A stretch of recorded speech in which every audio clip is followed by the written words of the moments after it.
Hey guys, welcome back to another devlog for Maledictor.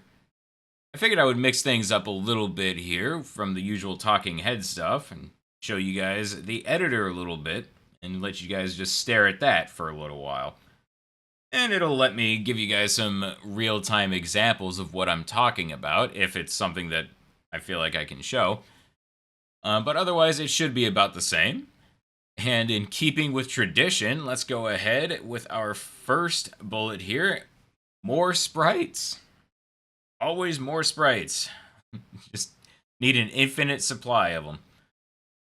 Next up, jump buffering. And this is something where it is actually going to be a little bit easier to show than to tell. So let's load on into E1M3. We'll go into E1M2. Bait and switch. Alright. So here, with jump buffering, you can see we jump and hold jump, and we just jump as expected. So jump buffering means that instead of just jumping, landing, and then having to re-jump, you are able to jump, let go of jump while you're mid-air, and then press and hold jump again while you're in the air, and you will jump the moment you land on the ground. This is something that is mostly for things like bunny hopping with Quake, but this game doesn't have bunny hopping, so it's not really that much of an advantage or anything in terms of Maledictor, but who knows, maybe it breaks something that I don't notice, in which case, congratulations, speedrunners. But I always enjoy seeing it in games, and I think it's kind of a sign that you've put a little bit more thought into your movement than just being able to move forward and back. So, it's something that I like to see in these kinds of games, so I figured I should add it in, even if it doesn't give too much of an advantage. Next, we've got the skyboxes in on E1M3, and to show what exactly I'm talking about, and this is E1M2, but we've got skyboxes in every level, because they are pretty necessary. So you can see that the green little mesh here, that's actually the nav mesh. I don't quite know. I guess it's spawning there because the box is really tall, but anyway. Ignore the nav mesh here. What you should be paying attention to are these fat red outlines. So this is essentially an invisible plane that will block you from being able to go too high up. And these are important because, you don't want the player to be able to get launched outside of the game, and might be thinking, well, what in this game could launch you? Believe me, you can launch yourself in this game if you know how. And I kind of like it, so I'm leaving in the ability to launch yourself, but I also don't want you to launch yourself outside of the level boundaries, or maybe not to boundary break a little too hard. So skyboxes, gotta have them in every level, so we got them into E1M3. Then E1M3 weapons, got the weapons placed around. E1M3 sound blockers. I believe I've talked about sound blockers before in a previous devlog, but as a little refresher, they are little invisible barriers that will block sound from traveling past them. And those are very important because you want your sounds to be able to travel a large distance so that it kind of feels right when you get into an encounter. You shoot somebody, then everyone in the area can hear the gunshot. Otherwise, it feels very weird and unresponsive. But you don't want that to travel so far that it starts pulling enemies from other rooms or other floors of the map. So it helps you keep your encounters isolated. So it's really important to have sound blockers down everywhere. And all the classic games had sound blockers put in them, believe it or not. It's one of those things you don't quite think about until you realize you need it. So we've got the sound blockers put into E1M3. And now enemies can aim on the Z-axis. This is incredibly important and is a real weight off my shoulders that I managed to get this in. So, now for people who don't quite know the 3D planes, you've got your X and Y axis, which is left, right, forward, back, and then you've got your Z axis, which is up and down. Which means that the enemies previously couldn't aim up or down. And, that's not a problem if you are, say, Doom, which has infinite Z-axes, so people can just shoot straight forward, and your Z-axis extends all the way up and down to the top and bottom of the map, so they'll hit you. But this isn't Doom, so we use a capsule collision. As you can see, we use a capsule collision for enemies and for the player. So that means that you need to be able to have the enemy be able to precisely aim up and down to be able to hit you, so that my maps don't have a whole bunch of verticality, but there are areas where there's areas where it could be applicable. So they need to be able to shoot back, otherwise it's kind of broken. And it also just makes their aim a little bit more precise. So rather than just aiming forward, they are aiming specifically at a location on you. And this is also kind of a nice update because it made it to where, yes, their aiming is more precise, but they are also able to aim a little bit more efficiently. So it's better for the code, it's better in terms of responsiveness and just a better feel for the enemy. So, and when I say that they're more precise, that doesn't mean that they are more accurate. They will still miss you on some shots. That's intentional, but they are much more precise with their aiming in terms of aiming for a much better spot for you. So they're going to be a lot more consistent. Next, we've got enemies in E1M3. This is basically just my way of saying E1M3 is done.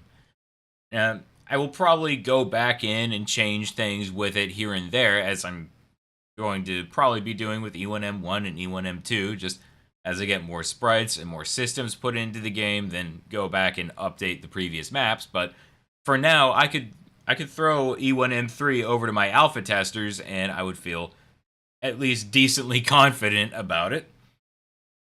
So E1M3 is done for all intents and purposes here.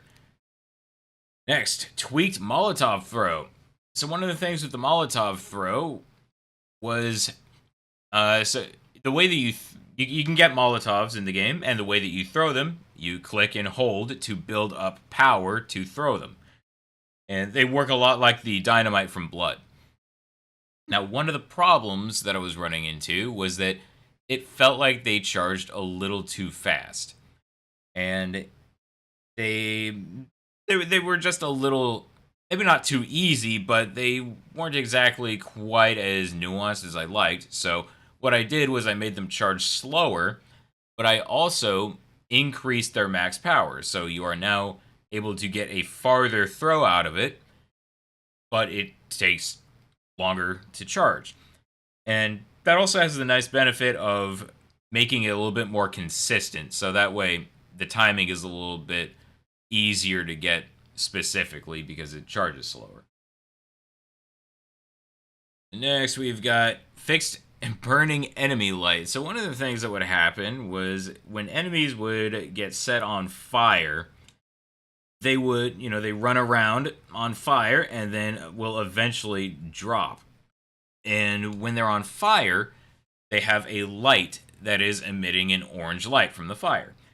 And sometimes what would happen, not a lot, but sometimes, is that they would drop and the fire would go out, but the light from the fire would stay behind and they would just be glowing orange forever. So I got that fixed so that should hopefully not happen anymore.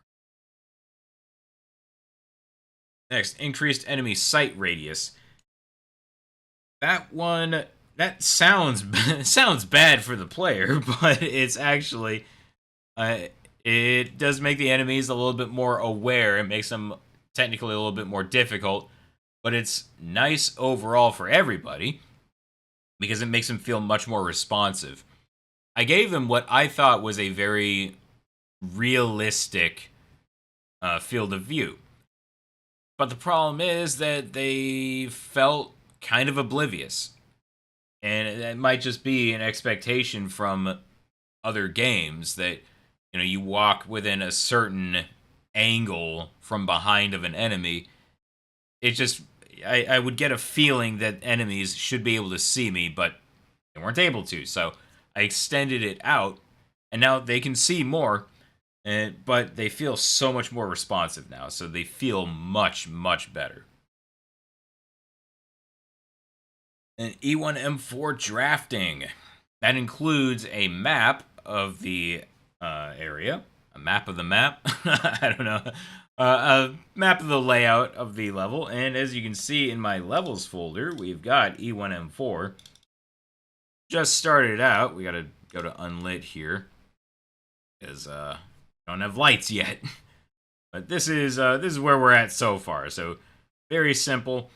I've been mostly focusing on getting the overall layout drawn out, but I'm also getting it put into the game slowly as well. Next, more materials. Yes, it is just always need more materials, and if you can see one of them here, a special kind of grass for this level. You're welcome. They'll always need more materials. They keep everything a lot more interesting. And fortunately for me, it's very easy to make new ones pretty quickly with Unreal. And also just the way that I've got my materials set up with Unreal, it's easy to edit them. So I can make different colors of metal, different colors of wood, using the same texture. So it allows me to get a lot more variety out of them. Trap base code. So this is where, let me actually just pull up our blueprints here. Our trap base code. We have BP trap, BP claymore, BP bear trap. So I'll just go over the next 2 points right now. Bear traps and claymores are in the game, and you can see them right here. So the way that they work is they use a base code, and that would normally be called a master code. So we've got our master code that has, as you can see, trigger trap, destroy trap with nothing. And we've got just very basic code in here that the claymores and bear traps will inherit. It's just very nice to do it this way, because then you can make a clean base code that's pretty simple. And then you can build out specifics into the other codes. And you can also set up the save system for just the base code, and then you can save the traps just based off of the code that is already built into them from the master code. So we got that added in, and now bear traps and claymores. Need to demonstrate. Might as well show them off. You can see this looks a little strange, but it will make much more sense once we get into the game. You can see just a little bit from our natural view. You can see we've got our visible trigger here for the claymore. You walk into it and it clicks, a little bit of a delay, so you can try to get out of the way, or at least jump or something. You can do something to try to get out of the way, and then it explodes. And we've got our bear trap. You step in it, and you cannot move. You can see this bar popped up. So you mash the interact button, and you're able to get out of it. Of course, you're also able to disable them by hitting them. And you can also blow up the claymores from a distance. So we're not going super unfair here. There's some nuances to them that I don't really want to get into yet. I don't want to spoil any of it. I still want there to be some mystery when the game comes out, but yeah, so you've got claymores and bear traps now that you're going to have to look out for. I think that will be much more interesting, and in terms of the claymore, or not the claymore, the bear trap, I do have plans for higher difficulties, having the melee enemies being able to set bear traps around the map. So there'll be level hazards for now, but I do have plans for them to be something that can be more dynamic in the highest difficulty. And then E1M4 modeling, as you have seen here. So we are getting along with the game. We are getting more systems put in. We're getting maps finished and maps started. I'm very excited for E1M4, and I'm very excited to be able to utilize these guys a little bit more. I think it'll make the game a lot more interesting in a fun way. Well, a frustrating but fun way anyway. But that will be about it for this update. So thank you everybody for watching. I appreciate it.